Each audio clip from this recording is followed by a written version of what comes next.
Hello, everybody. Welcome back in. The first time in a while, we got the full crew back at it here for the Casual Sports Podcast. I'm Alec Abrena. That's Mike Wolfgang in the middle, Matt Morrison in the Bills shirt. Boys, let's get back into college football. Mike and I started the conversation off yesterday, talked a little bit about it. Matt, to fill you in on this, Wednesday, I started saying that I was going to put together a full 131 team analysis of college football, breaking down all of their records or making all of their projected records for the season. This was the ACC's running here. Clemson on top at 12-0. Got NC State at 11-1. Virginia will take the coastal side with an 8-4 record. Miami under Mario Cristobal went 8-4, 7-5 for Pitt. And this is how I did for each and every conference. Mike, I believe yesterday we got down into the Conference USA, got through that. So we got about half of college football left. Matt, this is the American Conference here to take a look at. Here's the Big 12 as well. I like Iowa State this year. I want to see something out of them. I think Texas might have something going on. They're not back, but I don't think they have bad guys. They got a nice schedule this year. That was a big reasoning behind a lot of these teams. I think putting the record Texas that they should. Potentially. I think there's some potential there. I think they're going to have it rough, though, once they move over to the SEC. Here's Conference USA for you as well. UAB, I got as the top team. It's not an exciting conference, really, all in all. There are some teams in here, though, that do tend to pull some of those bigger upsets during the season. So watch out during the year. These records aren't going to be accurate for at least the Conference USA because this is one of the most haywire conferences we have in football. And, Matt, here's the one I know you want to see. Here's the Big Ten for you. Got the East going. Ohio State 12-0. Obviously, as the Buckeye fan, that's the way I'm seeing things. That's the way they've also been in recent years. It comes down to that final November Saturday against Michigan. I got Michigan going 11-1. I like Maryland this year. They're the biggest buy-in, but a potential big bust as well at 8-4. Penn State, Matt, I know that your squad, but I can't get behind them this year, 7-5. With Sean Clifford still being your quarterback, you don't have a friendly schedule. I got you losing week 1 to Purdue. I think it's rough this season going for Penn State. Michigan State, they don't have Kenneth Walker. 7-5 is favorable for them. I don't know if they're going to get that. But Rutgers, Indiana, don't like those. Minnesota, 10-2. I love them out of the West. Nebraska, we talked about how good their offense was last year. They had no defense. But if their offense wins some of those close games last year, this is a team I can see repeating that success again offensively. If they get a little defensive help, I see 9-3. Wisconsin 8-4. Northwestern 8-4. Pat Fitzgerald, he's due for an up year. That's where I was leaning on this one. He's due for an up year. He's had terrible recruiting though in recent years. I followed more historical trends with Northwestern than I did with actual looking into this. So we'll see how that holds up. Purdue at 6-6, Iowa at 5-7. Kirk Ferentz is due for a down year, and I think this is the class that has it. So, Matt, any thoughts here on the Big Ten, since this is kind of our bigger conference to talk about, and we only have one more major conference to go after this. So we'll get your thoughts on some of these conference breakdowns. I do really. I'm right there with you Minnesota. I think Minnesota will be a pretty good team. I don't know too much about Iowa. I think their defense is enough back that they can get at least to a bowl game. At least I think they can at least 6-7 wins, maybe a 7-5 team, maybe 8-4. I don't know. They were pretty good last year. They were in the Big Ten championship as well. Yeah. I just think when you kind of look at their schedule, week 1 will be a fun game, at least against South Dakota State. They should take that one an easy game. Then they have Iowa State week 2, and this is kind of one of those bend or break type of games, when the make or break type of games that I think if they beat Iowa State, they go back to a Big Ten championship potentially in the out of the West, or at least a division title. But if they lose, that's where I went with this 5-7 schedule. I like Iowa State this year. I gave Iowa State the win. Then next week, Iowa has to go up against a dangerous Nevada team. The Wolfpack last season for Nevada was fantastic. They had amazing offense, and I think with the way they can play down there in Nevada, they can test Iowa's defense a little bit. We'll see if Iowa has that defense back, but I think that's an early trap game, especially with the rivalry game going in week 2. That week 3 matchup against a should-be easy team in Nevada, I think could give some problems. Then it should be an easy win over Rutgers. Then on October 1st, we get a rematch of the Big Ten championship against Michigan. I think they lose that one. It's a home game, but I just don't see Iowa having an offense this year that can't compete at a high level. Then they got Illinois after that. Should be a win back. However, I think Illinois might have a better season than they've had in past years. Oh, and you can't see the Illinois down there at the bottom. I got them at 5-7 as well. Forgot the bottom was covered up. But then after that, then Iowa has to go take on Ohio State. Then they got Northwestern, then Purdue, then Wisconsin, then Minnesota, and then Nebraska to wrap out the year. When you kind of look at that schedule, they have one of the harder conference schedules because it's constantly bouncing around from, oh, this should be an easy game, and then you got a very difficult one going the next week. Every week sets up as a trap game for Iowa, and that's what worries me about this team. Yeah. A lot of traps on their schedule. Yeah, it is. I just now noticed that. But let's go here. Let's talk about Penn State here. 7-5. It sounds a little comfortable. They still got Sean Clifford. They got a fairly new class coming in. I think it's going to take them maybe a minute, Mike, to get some chemistry together. I don't know about 7-5. I think give them maybe 9-3. I think maybe. Here's my thing, and I don't remember if I said it yesterday, but I was kind of reading about. Bless you. 3 times. You good at 4 times. One for the Sailors. I was watching some predictions this morning about their season, and 7-4 is not a bad prediction, Alec. I'm not saying that. I think that to me though, that's like their worst case scenario. I think their best case is 10. They're not going to get 10, but I'm saying that's their ceiling. Because I'm looking at their 2 hardest games are at Michigan and at home against Penn State or Ohio State. Odds are they're going to lose both of those.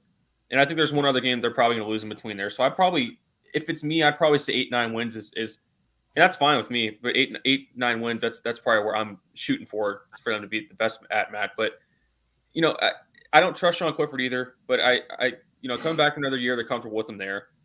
I think their receiving core is it's not Ohio State level, but I think it's underrated with Parker Washington and guys coming back. I like Mitchell Tinsley coming back from Western Kentucky. I thought he was one of the best ones last year.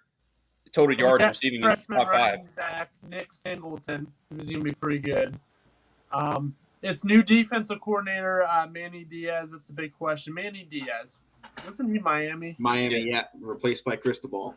Yeah, okay. I remember Manny Diaz. So hopefully he can come around. I know we're going to have the return of P.J. Mustipher.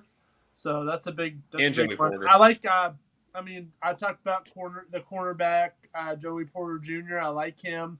And I like our safety, Jair Brown is pretty darn good. Ebiketie, Jesse Lucada, and I like Derek Tangelo too. So, we've still got that defense. But we're going to have to retool a little bit with the linebackers. Brandon Smith isn't there. And we actually lost Ebiketie. He's gone. Yeah. But so did those other guys I mentioned. But same thing with Brandon Smith and Ellis Brooks. Brandon Smith was a pretty good linebacker. So we're going to have to, fill the gaps a little bit. But, and, Max, Smith and Brooks were both there last year. And it's the thing, they gave a lot of chunk plays last year, but they buckled down in the red zone. So they got to stop play. First of all, they got to play a lot better against the run. They have to have their offensive line has to have better pass protection and better run protection, because I'm pretty sure we failed to have a 100-yard rusher. I think we just managed under 3 yards per carry. Yeah, because Kayvon Lee and Noah Cain last year barely got any carries. When you break down how they did last season, they were getting right where you want to average in terms of yards per carry. Getting more than 3 yards, that's what you want.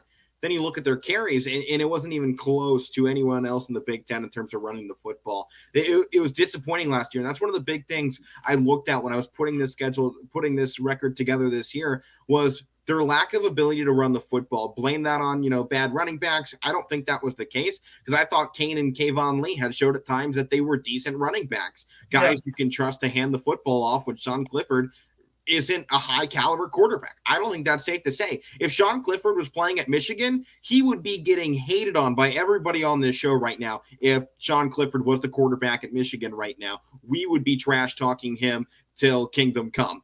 That's not the case. He's Penn State. You guys are backing up your guy. I respect that. I don't like Sean Clifford. He is not a high caliber quarterback. Penn State needs to run the football, and they showed last year they were reluctant to do so. You got the young guy coming up. You hope you can get something out of him. I'm still not 100% confident, though, that James Franklin is going to take the ball out of Clifford's hands. That's his. I'm not saying I'm not sticking up for Clifford. I'm just saying I'm not sticking up with him. I think he's. I don't think he's the best quarterback, but I mean, he's average. He's not total butt, but he's not good. He's average. We have to fix up that shaky offensive line too. You know, there was a lot of issues with this last season. That's kind of why I'm leaning this way of a 7-5 year. And it's not that I have you guys winning some decent games.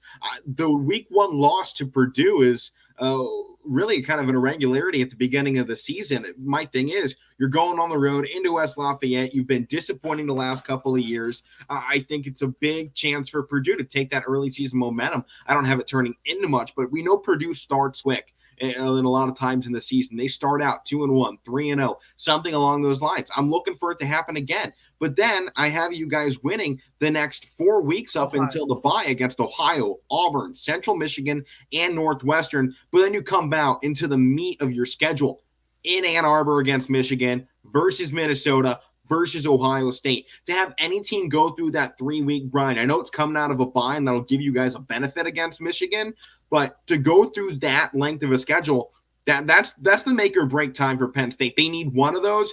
I don't have them getting any of them because in my book, you're going up against the 3 best teams in the Big Ten. Ohio State have 12-0, Michigan 11-1, Minnesota at 10-2. In my book, those are the 3 best teams in the Big Ten, and Penn State is not on that caliber these last couple of years. I'm not going to put them with those guys that have had better consistent seasons throughout. So I gave those 3 schools the wins, and then I have Penn State winning 3 out of the last 4 games, losing just the one against Maryland because I'm buying into Maryland this year because Tagovailoa is one of the top-rated quarterbacks in the Big Ten. And we've seen in the Big Ten, if you have a quarterback, you can compete. I hope he does really good. I hope he's had a couple of so seasons with Maryland, but I think I think he can come out and I know a lot of people are like putting him as a high-rated quarterback, even though he's had. I mean, the last 2 seasons can be comparable to what Sean Clifford has done. Well, Matt, was Sean Clifford top 10 in passing last year? No. Okay, Tagovailoa was. Was Sean Clifford top 25 in passing touchdowns? I don't think he was top 10 in anything. Maybe sacks. Well, how about we go look at this? If you want to say he's comparable, let's compare this here. Okay. So Sean Clifford, 31st in passing yards. Tagovailoa 10th. Sean Clifford tied for 36th in touchdowns. Tagovailoa tied for 24th. Interceptions is the only stat category where Sean Clifford was better. He had 3 less. So if you want to compare, no, Sean Clifford did not have a better season. And that was, keep in mind, the best season Sean Clifford has ever had was last year. And he was still behind Tagovailoa, who rightfully so is the better quarterback and is being talked about as one. That's why I bring up Sean Clifford. You know, he's at a high-profile school. He's supposed to be playing like Tagovailoa. Tagovailoa is at Maryland. You're not supposed to be playing good quarterback play at Maryland. That's what Penn State's supposed to have is Tagovailoa.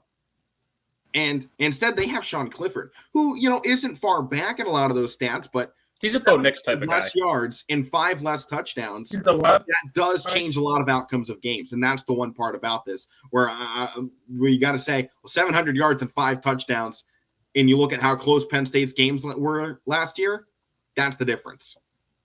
He's a Bo Nix type of guy. Average. He's okay. He's not terrible. He's not great. He's not going to win you games. He's not the reason you win games. Yeah. You win games last year because of guys like KJ Hamler on the offensive side, who you don't have this year. You got to keep in mind, you had a pretty good what? Dotson. You got to keep in mind, you had a pretty good wide receiver core last year. I think it's comparable to what you brought back this year. And you're going to rely on Clifford to be any better than he was. He's shown improvement from the last 2 seasons, but granted, one of those was a slow season. I'll say he's had improvement all 3 years because it was a shortened schedule during his second campaign in his sophomore season. Didn't have that many yards, but he didn't play that many games. Fine, kind of throw that one out the window. We've seen improvement from Clifford, but I don't think it's going to be that monumental that it's really going to turn around Penn State this season. Listen, I'll just say this. I'm not expecting a great year. I'm not. Like I said, I think their ceiling is 8-9 wins. 7-5 is not too far off. I don't think you're wrong in saying that. I don't expect much of any of my teams going any of their seasons. I'm not an Ohio State fan like you, where pretty much 99% of the games are favored in. Not a shot at you. I'm just saying it's a fact. Right. I was born an Ohio State fan. It can't be a shot at me. So it's a fact. They are. They're that good. They're that much better than pretty much almost every team they play. And I don't have huge expectations, but if things go right more than they did last year, it could be better. But that's a big if. And it's the fact that it was stat-wise Clifford's best year last year when it was that ugly. I'll leave it at that. Yeah. I don't know. Mike, like we said yesterday, I'm waiting for Drew Allar to come up. Then I think it really I think this should be this year. I think it should be this year, honestly. Nah, I can't. I mean, why not? Yeah, why not? I mean, Clifford, I think you saw times last year where they had to have a different quarterback in as a freshman. He didn't do anything. What was his name? Robinson. He did nothing. Who? Don't ruin this guy right away. Oh, Robinson, yeah. What do you throw him in there against one of the top defenses? So what? Like Alec just said, you're a Penn State. You got to get it done. Yeah. I like Parker Washington. Keandre Lambert-Smith is back. I like him. I'm with Matt, actually. I'm throwing Drew Allar in there. Sean Clifford has done nothing. He has an awful record as a starting quarterback. And the fact of the matter is, you're not favored to even win your division this year. If I'm James Franklin, we've gone 500 the last 2 years. It is time for a change. If this was the NFL and Sean Clifford was your quarterback, he would have been thrown out the door year one. I know this is college and you get a little bit more time. He's had more time. He's had 3 years and he hasn't shown up. It is time for a change. But just because you've had a guy be your starter the last couple of years does not automatically buy him that spot. If you got somebody up and coming young that you think you can win a national title with in 4 years, I'm putting that guy in at starting quarterback. Yeah, let's get him the reps now. Let's make him look bad now so he can learn these next 4 years. And when he's a senior like Sean Clifford is this year, he comes out, he balls out, we win the Big Ten, and then we go to the national championship game because that's how that works. If you give somebody the reps, especially at the quarterback position, they better show up by their junior year. Sean Clifford didn't. Sean Clifford didn't show up any year that he was the starting quarterback at Penn State.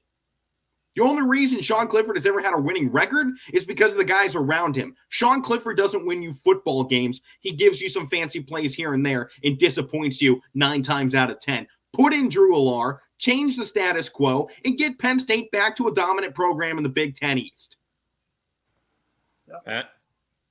Yeah, I agree with that. I agree with that 100%. I like our new recruits. Obviously, starting with Allar and Singleton. I like that Sutton too. Danis Sutton. He should be pretty good. We got a lot of five-star recruits. I saw something the other day. Our class of like 2023 is ranked like 3rd. I think Ohio State's 1. I think we sent something in our chat. Let me look. Well, here I'll pull up the 2023. This is via 24/7 Sports. They're one of the prominent places when it comes to this. Ohio State's number 1. Penn State would be number 4 on that list. The next Big Ten team is Northwestern at 18. Yeah. So I was right behind them. Michigan's all the way down at 35th, below Nebraska, who's at 30th. Minnesota's 31. So I don't jump on those 2023s too early. That's all I'm saying. Those will all change in a big way in the next year. Once we hit December, once we get post this season as well, those 2023 star ratings are going to flip 1,000 times before we get anybody into a national signing day. But Penn State this season, 6th in the 2022 class. That's really good. Yeah. So we're going to have a lot of freshmen starting, I think. Especially to fill those holes of the linebackers that we lost. And I think also got more 5-stars than Ohio State this year, by the way. Okay. I think you should, with the whole Clifford thing, I think I know he's your senior and you have to start him. We've seen that a lot with high school football. The seniors are going to get the playing time. We saw that a lot last year. I think you know who I'm talking about, but we won't name any names. No, I think this is a fair point to put out here. This was Brookfield football. They put in, their senior running back who rightfully deserved those snaps. Who got the majority of snaps. But they did find a young stud in Christian Davis, who they have confirmed will be starter this year. He's going to get their carries. He's going to be their guy this year. And they were testing the waters with him. They were putting him in situational football. which you can do at the running back position. But if you have a quarterback, look at, I believe it's Cheney football. Going into this season, or going into last season, they had one of the top quarterbacks, one of the top two-way players in the region. He's confirmed down to Cincinnati after this season. He's switching out the corner because he tore his ACL last year. They had to put in a true freshman in Matt Jones. Well, Matt Jones showed out that well that he's staying on the starting gig. Their guy who was their quarterback last year, going to be a senior this year, and a 3 or 4 star recruit who's going to Cincinnati, is going to just stay on the corner side and play wide receiver as well because he thought Matt Jones was that good. Matt Jones is that good. When you have a guy waiting in the ranks, you can't wait around to throw him in there. Sometimes you got to put somebody on the fire and see how they react. Yeah. And that's going to be exciting for that team too. Yeah. But this Brookfield team, man, I've been hyping them up everywhere I go in Brookfield. Everybody knows that I'm one of the guys that calls them like, are they going to be good this year? I'm like, oh yeah. Oh, yeah. I mean, they only lost, 6? They're not even 6. It was like 3 seniors, wasn't it? They lost TJ Laverty, David Pulowski. Those are 2 that shoot right up to the top of my head. Let's just say who they're bringing back. You got Donovan Pulowski still at quarterback, and you got now Christian Davis. And you could pretty much win games by running the whole game. You don't. They might just do that. But why? Because look at their wide receivers. Well, Donnie P's got one heck of an arm. Route runner. Isaiah Jones is something. I don't know. Xavier Withrow and Isaiah Jones out there. I like their. Forget the other guy. But their defense is loaded. AJ Bartland is back, I believe. I believe Bartland's back. But you have, Ryan Tetrick is a truck. And then, you have Connor Heater, too, who's, a Navy commit. Oh, yeah. So it's going to be something. Just in high school, it's the same in college, in my opinion. You have similar situations. If you have a guy coming up that you've been watching the last few years developing at the level below you, and he gets into your doorstep, most coaches are fired if they don't put that guy in the starting gig immediately. Especially when you go down to places like Texas, when you got big names coming up and 5-star guys waiting in the ranks. They don't sit around. That's especially now in college football with the transfer portal. If you sit Drew Allar here and you guys suck this season, he's gone. Yeah. And especially if the door opens at another high-profile school. I want to talk more high school than anything, but we'll get down to that, Matt. We'll get down to that. But Mike, let's also not forget about Christian Velu. I think that's how you pronounce it. I was going to bring that up too. When I was reading about him today. That's a good, because I get what you guys are saying, and you're not wrong. But Sean Clifford's going to be starting this year. We know that. Yeah. So with Christian Velu and Drew Allar, I think it's a good competition for number 2. Yeah. I say bring Velu. Velu came in last year and did pretty darn good when Clifford went down. They tried Robinson and didn't really pan out. Then they brought in Velu, and he was pretty capable of, scoring. So guys, here's the thing. This is the first high-profile quarterback that Penn State's had in a while. This is a guy Ohio State wanted for a while and pulled back on. You have to remember the level Allar is coming in. One of the most hyped prospects Penn State's brought in a while, just in total. There is no competition for second if Sean Clifford is your starter. Drew Allar is number 2 unless they give him the red shirt, which I don't think you can do. If you don't tell Allar he has a shot to play this season, I think the transfer portal does open up because you're not willing to commit to that high of a pro. Why not, Matt? We have seen every high-profile quarterback coming out of high school the last few seasons. If they don't get a chance, if they don't even get the nod that, hey, you'll be up next, like you're going to be that guy, then they're out the door. We've seen that everywhere. Yeah, we have. This is what college football becomes. If you have a top prospect, you need to give him chances, give him opportunities, show him that you are looking at him to be your next guy if he's not the guy at the moment, which I know he's in a good spot. But if you say there's a competition for a second, Drew Allar is gone. I didn't mean competition. I mean because Christian Velu, not with Drew Allar, but he showed last year, not that he's going to be the future, but if somebody he wanted to transfer, that's something that somebody could be looking at him. Because I think if you're looking at Drew Allar, he signed what last year was. Obviously, you had a good idea that Sean Clifford was probably going to come back. He had an injured year last year. He's probably going to come back for his last year. So after Sean Clifford, who's left? So that's the thing. Even if he doesn't play this year, Drew Lars going to have 3 years if he wants to stay that long to play that. So if it's me and I'm in his position, yeah, I want to play this year. But if I don't, I got years myself that it's going to be mine.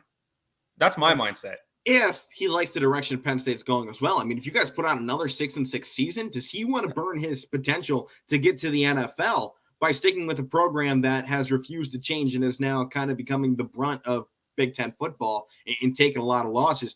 Penn State needs to be good this year to keep that profile around.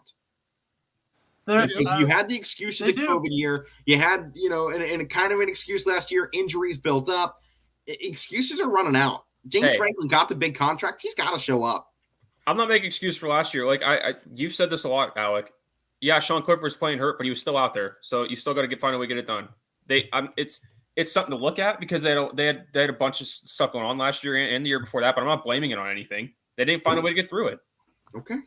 Well, how about we move past this a little bit? I'm sure we'll get more into Big Ten as we get closer and the season goes on. But here's the independence look. I got Notre Dame actually as a 9-3 school this year. I think when you look at some of their high-profile games, I don't trust them to win those games this year. I mean, we kind of don't see Notre Dame performing the big games. You see when they win, it's when they're loading up their schedule against nobodies. I think they got a couple games on the ledger this year where they can very easily lose. I mean, Ohio State is one of them. I think they played Georgia on that list and Clemson as well. It's a rough schedule for Notre Dame this season. They actually put together a good one. If they win out this year, I'll give them the benefit of the doubt, and I will personally vouch that they should be in the college football playoff if they make it through their schedule this year with even one loss. If one of those losses comes against the big schools, actually, even if it doesn't, if they win 2 or 3 games against those big schools, then I will give Notre Dame the credit this year and say, yeah, Marcus Freeman and the Fighting Irish should be in the playoff. I don't think it's going to happen. Liberty, 10-2 coming into it. They got an easier schedule. They didn't really load up too much. And after last season, I'm kind of hoping they can return to that same form. BYU 7-5, mediocre, I think, this season. Army at 6-6. New Mexico State, UMass, and UConn are barely football programs. I was trying to pull up Notre Dame's schedule as you were talking. Sorry. That is kind of. Who's going to be their quarterback? Is it going to be Drew Pine coming in for Notre Dame? Yeah. I should know that. They got a bunch of guys up here I'm looking at, but I remember Drew Pine. Okay, that's what I thought. And they had some key factors. Chris Kyrie's right there at running back. I really like that Kyron Williams. I think he's pretty good. I think he will be a good addition to them. I like that 9-3, maybe 10-2, but 9-3 looks pretty good to me as well. And I like Lorenzo Styles. I mean, he's from Pinkerton. I have one of his cousins actually works at the store with me, and I think his dad actually played in Farrell, and I know he went to Ohio State. So I like that. I like the local guy and Lorenzo Styles, and he's pretty good. He was pretty good last year, 6'1" wide receiver. So I like that. So we're just gonna have to see. He's only a freshman, so he's only gonna get better. But here is the situation, by the way, with the quarterback position. I knew it was a little bit more than just Drew Pine. Obviously, they lose Jack Cohn after last year, former Wisconsin quarterback that transferred over. He was a big piece of their success. Now they have last year's backup in Drew Pine. You had third-string guy, mobile quarterback, and Tyler Buckner. And they brought in a 4-star recruit in Steve Angeli, who's going to be a freshman this season. So there's a lot of questions at the quarterback. And that's another big reason why I don't think they're going to beat those big schools. They have a lot of easy games after that I think their quarterback room is going to figure it out. But when they have those big 3 going along the season, I don't think it's going to be a great one. In this, keep in mind, this is a filler year for Notre Dame. If they have a good year, it's fine. But next season, they have C.J. Carr coming in, grandson of the college football coaching legend Lloyd Carr, who flipped his recruit from Michigan to their rival Notre Dame. Yeah. And I'm looking at their schedule too. The opening game you're probably going to lose against Ohio State. We'll see. Hopefully. No, go Notre Dame. Calling it now. What's that? 34-24 Ohio State. I'm calling it now. That's not bad. Lorenzo Styles, his dad was like mid-90s. I think he played there as a linebacker, I think, at Ohio State. And I think he played for the Saints a little bit. So I like the Farrell guy. Got to go with it. I mean, it's like 15 minutes from Brookfield. So I mean, it's not local, but it's local. It's local enough. It's on It's on our local news. Yeah, it's on our That's going for hometowns. It's on our local news. If it's on the local news, it's local enough. Oh yeah. So that's cool. Yeah, but Mike, as you were saying, look at that schedule. Brutal start against Ohio State. I mean, they went high profile with game 1 this year. Then they're going to get the 1 week off with Marshall. Pretty easy after that, though. Well, I don't know. I like Marshall. I just watched We Are Marshall on Netflix like the other day. I just watched it last night. I love that movie. That beginning scene, like, just imagine if that would happen. Like, dear God, you don't want that to happen at all. But like, imagine the turmoil around the United States if this happened to even, a school like that. Like, it's just Matt, you know it's a true story, right? Yeah, I know it's a true story. You were just talking about, I'm like, does he know this happened? Like, I'm talking about like what this happened in today's world, So, and the flights, the airlines have updated their technology. Yeah, we got a lot less plane crashes due to lightning strikes these days. Yeah, thankfully. But no, I mean, you look at the schedule. One thing, we'll talk about Pac-12 here in a minute. I think Cal might be a sneaky team week 3. This is a chance. I think Notre Dame, especially if they lose game 1 against Ohio State, they're going to come out big against Marshall. They probably start well against Notre Dame potentially if their quarterback situation pans out. But I think Cal this year, they got a nice schedule going along. I think that's one of those games. It's a trap game for Notre Dame. I think they win it because it's still in South Bend. But I think that's a trap game, week 3 against Cal. Then after that, they're going to have UNC, BYU, Stanford, UNLV, Syracuse, the normal cupcakes they walk through. But then you got Clemson. You got Clemson on November 5th. That's a big game. Then you're going to have Navy. Should be a walk in the park. Then you got Boston College. You're going to be at home against Clemson and Boston College in 2 out of 3 weeks, which goes good for them. But Boston College, man, I like what they got going on. I think Jeff Hafley's making that step to the next program. I hope it happens this year. And then Notre Dame still finishes off the season against USC. And if they're anything by the end of the year, they should have a competitive team, at least by the end of the year. We'll see how that works out all in all. I do kind of like USC. They have a favorable schedule that I think allows them to figure things out quickly and can put a system in place for some success. And I don't think it's an overly hard schedule for them this season. And that final game against Notre Dame, it's in the Coliseum. So USC is going to have an advantage in that game. This is a hard schedule for Notre Dame this season. I mean, when you can confidently say, I can look at 4 games on this schedule where I'm not 100% if they win. Yeah, it's and that last game too would be tough only because it's in Coliseum and that is a big rivalry. Right. But I'm not expecting a huge year for Notre Dame. But like I said, they're probably going to start out 0-1. Other than that, it doesn't really get too. I think there's teams that could challenge them, but it doesn't really get too hard till Clemson. So it could be a strong year. Yeah, I want to see what their new head coach does. I think they're going to be better than what people think. Technically, Marcus Freeman 0-1. Yeah, it was in a bowl game though, and a high-profile one at that. So kind of some slack. We'll see. But let's move on to the next conference here, the Mid-American. This is always a fun one to watch out for. Obviously, a lot of regional teams. But I think my point of why this is a fun one to look at is because it's constantly beating up on one another. You get one team that goes on some runs, and then it immediately gets jumped back on. I got Buffalo just taking the Eastern Division here, narrowly beating out Bowling Green, both with the same record. Got Ohio as the number 3 team in the MAC. I'm not 100% confident in that. That's more wishful thinking. I like the Bobcats. I've liked them for a while. They were one of my teams when I was younger. Got to roll with some Bobcats. Got Kent State and Akron going 5-8, 4-7. Those should be my more local teams considering I'm the Akron guy. But I don't love them this year. Akron's not a great football program. Kent State, they got their bowl games. They've had some history recently. I think they slowed down a little bit. Miami 1-11. The Redhawks are bad at football. Got Toledo at 9-3. I think they're going to be probably the best team to come out of the MAC this year. Like what they got going on. They were good last year. Got Ball State 8-4. I think another decent team. Western Michigan 7-5. UNI at 6-6. NIU at 6-6. They're actually expected to have a much better team than that. I didn't see anything on it. They were kind of down last year. I'm expecting them to try and bounce back. I don't know if they'll do it. A lot of experts are claiming they will. Central Michigan, though, and Eastern Michigan, both 3-9 teams this year. I was going to say this. I was going to have you take this away because this is your favorite one here. Well, it's the MAC. And the big thing with the MAC is there's hardly ever 10-win teams. When you talk about a conference that legitimately beats up on each other all season long, it's the MAC. I don't think any conference does it better than the MAC when it comes to parity, because the MAC just seems to be one of those conferences that no one is on top for long. And that's the big thing. You gotta realize someone can start the season 6-0 and they'll finish at 7-5. It's one of those conferences that is just wacky. You got midweek action that I love seeing on TV. It's one of my favorite things to turn on during middle of the week. You just go sit down Wednesday, 7 p.m. game, and it's like, I'm watching football on a Wednesday. Action. I love it. And, you got the Ohio teams in it. So obviously you got to root for the Eastern side a little bit more than the West.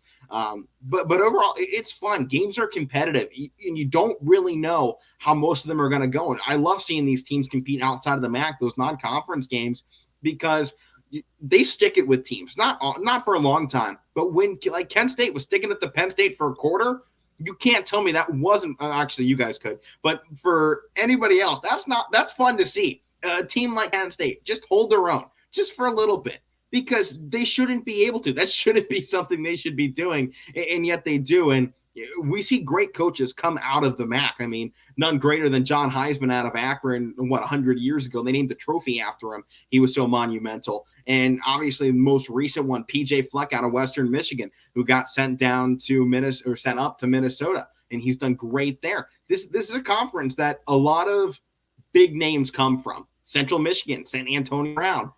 Miami sent Big Ben. You have to watch out, because when one of these teams in these conferences have a good year, they make some noise. They change college football, the landscape of it entirely. So if one of these teams has a breakout season, you got to watch who's doing it. I do like this conference a lot. I always have. Like you said, having it on during the week is a good part to watch, because it gives you something to watch. It allows you to get into this. They don't get lost in the cluster on Saturdays. That's the big thing with these week games. You can watch, like you said, you can pay attention to some of them, learn about some of them, and that's the good part about the brand of football that they play. Because I love when there's conferences where people just beat up on each other, even in other sports with divisions. Who's going to win? Yeah, that's what makes it entertaining. It's parity. Well, Matt, any thoughts here on the MAC? I mean, it's always a fun conference to watch. You see a lot of key, like major NFL players come out of that conference. You mentioned Big Ben. You mentioned Antonio Brown. How about Deontay Johnson coming out of Toledo? He's been doing all right. I mean, you got some big names. I mean, like that's like the hidden gem right there to find awesome NFL players right in that division. It really is. Any team, and you're going to get somebody good. At least there's at least one NFL ready guy on each team in that whole MAC. So I love watching the MAC. It's always something to watch. Well, how about another conference that I think, as college football kind of hits this boom the next couple of years of redistributing everybody, might make some noise and kind of put their name in the gauntlet to be that next Power 5 conference. That's the Mountain West. When you look at some of the schools that they've got building up, obviously Boise State's got tradition, but Utah State, Fresno, San Diego State, Nevada, we got some schools going on here in the Mountain West that are really starting to push themselves onto the national stage a little bit more, it seems, every single year. And I like Utah State this season, 10-2.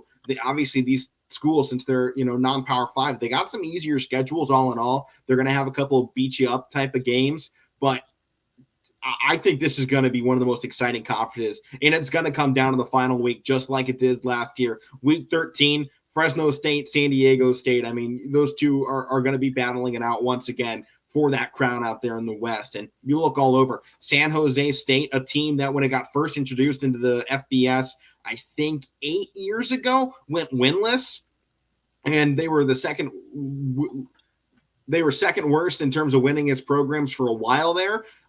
Kent State was behind them as the worst program in college football history. Got to throw that out there. That's for my brother. He's Kent State alumni. But, they've really turned things around. Hawaii, they get ripped up on travel, and it's so hard. It's like when they're home, you can kind of pick them, but when they're on the road, they don't really have much of a chance. Their football team hasn't been great these last couple of years. I love the program. I love what they got, but it's just not a winning team. And then UNLV, they're terrible. They suck. They're going to be playing at Raiders Stadium, and it's going to be an embarrassment on Saturdays. Yeah, I don't know why they're doing that. Retired. Why they're doing what? I know they're playing there probably for money reasons, but there's going to be nobody there. So here's the reason why UNLV is playing in the stadium. It was part of the deal the city put in place to help fund the new bowl in the desert, was that the local college got to play there as well, because UNLV Stadium was outdoors. So people were playing in Vegas heat at 110 degrees. And so for the city to help pay some of that up for Allegiant Stadium, UNLV got to play there. I mean, if I'm a player, I'd love it. Right. Playing at that place, but I also would like to love it if there was more fans there. Right. They go from a 15, 20,000 person stadium to a 60,000, 70, 80,000 person stadium. It's going to be a big change. It's going to be empty. With probably about 20,000 people if you're lucky. Right. That's less than that. That's a stretch. That is a stretch. That'd be max capacity at those games, which they do not get. Yeah. They're going to get less fans than a Texas football game. 10 high school. 10, 15,000 maybe. I'd probably more towards 10. I'd go more towards 10. Yeah. If Tate Martell was a starting quarterback, but he's not, because he retired. Yeah. If he was, who cares if he was? Tate Martell. If he was, because he's a local guy. That brings fans in. But it would bring fans in. But no, that's why I say they'd get more people if he was a starter. They gotta make a documentary about like how he was on top. I mean, what do you mean? He had one. He had a documentary from his high school years. QB1. He was part of the first class in QB1. And I watched that series because, he was supposed to be coming to Ohio State, and I watched it and went, this guy will never start at Ohio State. Because I saw the level of person he was. Not football player. Great football player. Attitude. But that attitude, rich boy from Vegas, he really was. I mean, he was the Justin Bieber of football. Nobody wanted him. Take him back. We don't want him. We've had a couple Ohio State transfers to YSU, and they've talked about Tate Martell, and they've talked about his attitude in the locker room and stuff. He was like, everybody in that Ohio State locker room was chill as ever except Tate Martell. Like, they were calling him names and stuff. Nobody liked him. Nobody. Yeah, we got another one coming in right now. Marcus Hooker, younger brother of Malik. Okay. Cornerback. So that should be exciting to see Marcus Hooker with YSU this year. Yeah. Oh, yeah, that's right. Yeah. But next conference up, the Pac-12. This is one I think you look at. It's either going to be really competitive or really crap. I don't think there's any in between this year. I got Oregon going 11-1. Mainly, I think you look at their schedule, and it's not really a hard one. All in all, it feels very favorable throughout.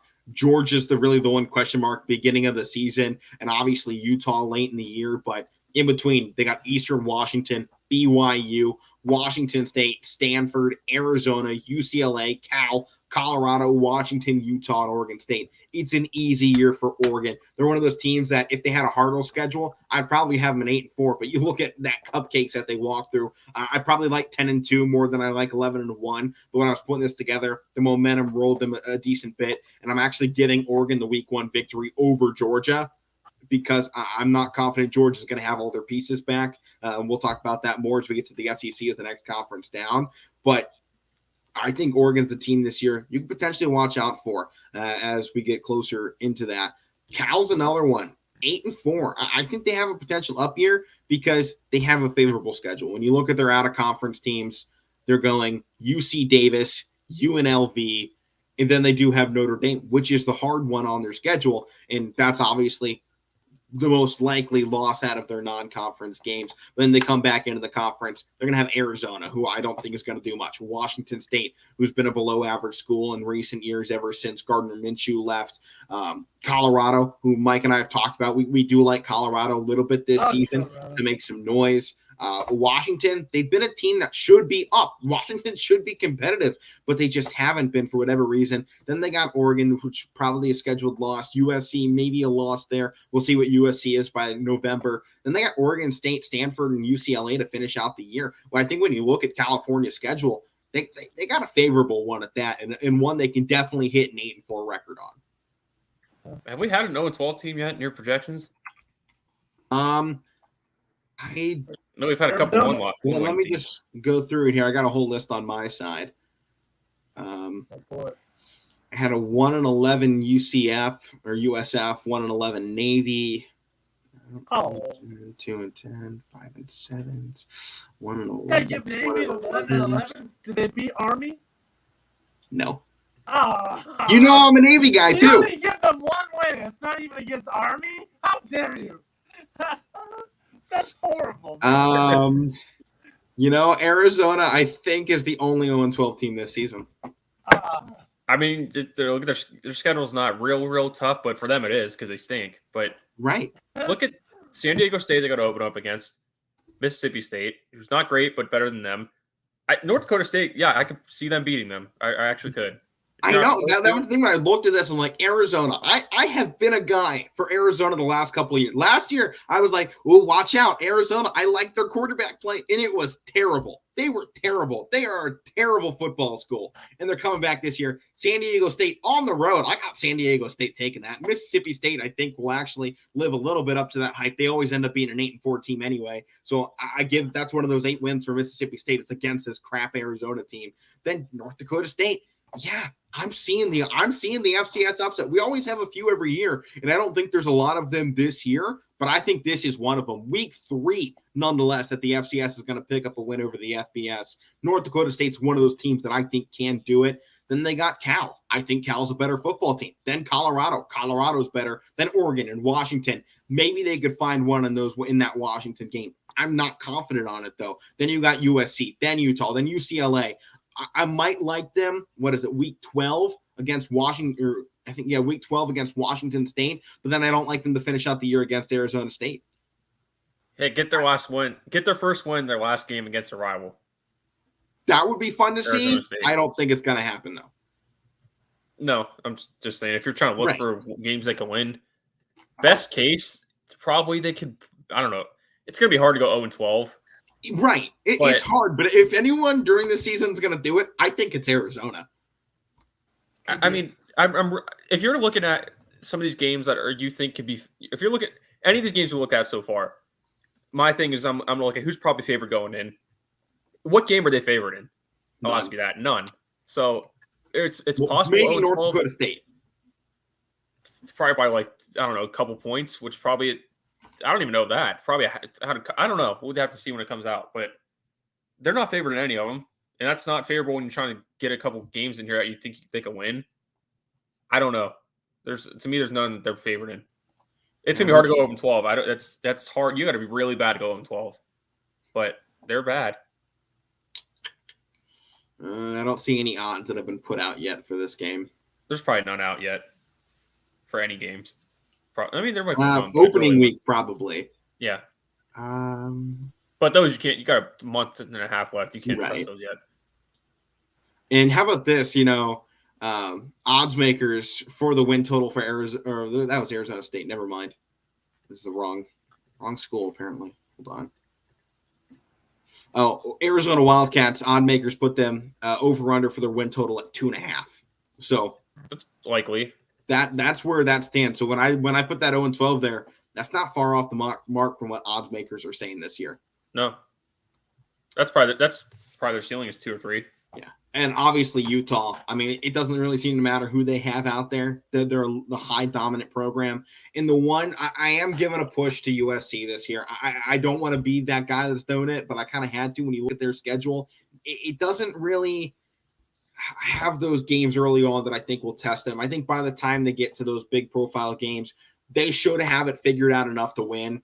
They're starting off the season at home against Rice, then on the road in Stanford. Neither one of those games is going to challenge USC, or at least they shouldn't. Fresno State, I think, will, but at the end of the day, Power 5 team should take down Fresno State. They should come out on top. pull a second half away. Then Oregon State. I don't like Oregon State this year. I got them 2-10. They're just not good at football in recent years. I like them overall, but I don't think they do things. Arizona State's that first difficult game for them on the season. October 1st, they have 4 weeks to figure it out.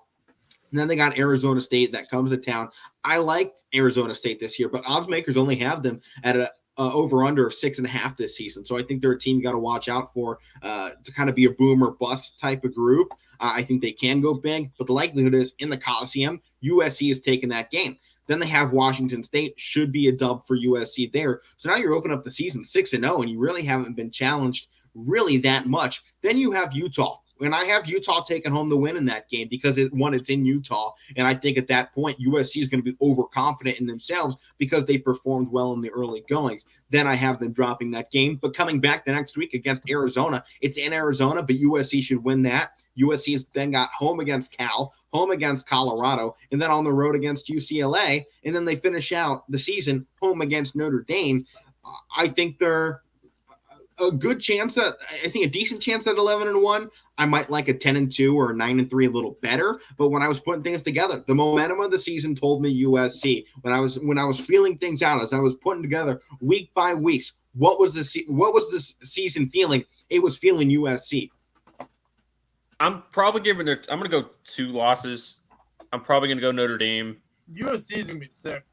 Actually, I think they beat Notre Dame. I think they're going to lose Colorado. I was talking about that yesterday with you, Alec. I don't know. We didn't get to this conference yesterday, but Colorado's a team I like. I think we all liked them last year. I like them again this year. Utah, like you just talked them up too. I think they're probably the team that's going to come out of that side of the conference. But their schedule's weird because it starts out pretty easy. It's still kind of easy through the middle part, but then it kind of heats up, ramps up towards the end when you got to start playing your best football going into the bowl games in the postseason. So that might hurt them, but we got to see. I don't know if it's 11-1. I think that feels like a push, but it feels like what their expectation is. Well, yeah, with bringing a bunch of different transfers. I think we said yesterday though that it's going to be hard. It's either going to come out 11-1 or 10-2, like you're saying. There's going to be a bit of a struggle because you're bringing in a bunch of new faces, new head coach. Got to mesh all these guys together. Mike, the one benefit I see though is having Lincoln Riley be this kind of guy. We've seen him work with first-year transfers before. Lincoln Riley's done great work in the transfer portal from his time at Oklahoma. And I think that's the one benefit he has. He knows how to work guys into a system quickly. And that's why I am giving him kind of this benefit of the doubt because historically he's done it just fine. Yeah. So we'll save the SEC for tomorrow since we only have about 7 minutes left on the show. Sun Belt, number 1. Give me the Chanticleers, baby, in the East. I like them at undefeated. Then on the other side, I also got the Louisiana Raging Cajuns undefeated. I didn't have a lot of undefeated teams, but I had both of these. I mean, I think if either one of these teams plays like they did last year, I don't have a problem with them being a top school. I mean, let's look at the Chanticleer schedule real quick. Yep. Army week 1, Gardner-Webb week 2, Buffalo from the MAC week 3. I love that matchup. That should be fun, but it's at home in Conway, South Carolina, and Brooks Stadium. Then they got Georgia State, dub. Georgia Southern, dub. ULM, dub. Old Dominion, easy dub. Marshall, should be a win. Then App State, that's the one hard game down, and that's one of those hard games middle of the season. That's their first real test. I think they get it done. I like Chanticleers in this matchup. Then Southern Miss, I got them winning that. And then I have the Chanticleers pulling off a huge upset. This is the unlikely one. I have them going into Scott Stadium in Charlottesville, Virginia, and taking down Virginia. That's kind of the wishful thinking on my side of it, but still an 11-1 year for the Chanticleers. They'll finish out against James Madison, first year in the FBS for them. After I think Chanticleers might have been one of the last teams to join up here into the FBS ranks. I like kind of like James Madison 5 and 7 years. I think that should be fun. Yeah, James Madison taking the jump from FCS to FBS, so I like that. They won. I mean, they beat YSU in that championship game in the FCS. So I mean, back when we were good. Yeah, that was before I was here. I wasn't here yet either. I was in high school still. I wasn't there yet either. That was like 2016 or something. Yeah. So, but no, other side with Louisiana. I think you look at their schedule the same way. They got Southeastern Louisiana and FBS schools in week 1. then Eastern Michigan. I don't love the Emus this year. Then Rice, then ULM, then South Alabama, then Marshall. Then they have their first test, October 22nd. Arkansas State, who starts out the season or starts out one of their big games against Ohio State, actually on the schedule. That's week 2 is Ohio State versus Arkansas State. And obviously Ohio State's going to win that game, but I think Arkansas State's going to be a decent team this year. They have as I was kind of putting together an analysis for the season for a different project that I'm working on, I was looking at this Arkansas State team, and I think they're going to be good down here in the Sun Belt this year. 9-3 seems very reasonable, but I got the Cajuns taking this game. Then at Southern Miss should be a win there. Troy a win. Georgia Southern a win. And then yet again, one of these out-of-conference ACC matchups, Florida State. I don't love Florida State. And I put together Florida State here on this side as a 6-6 team this year.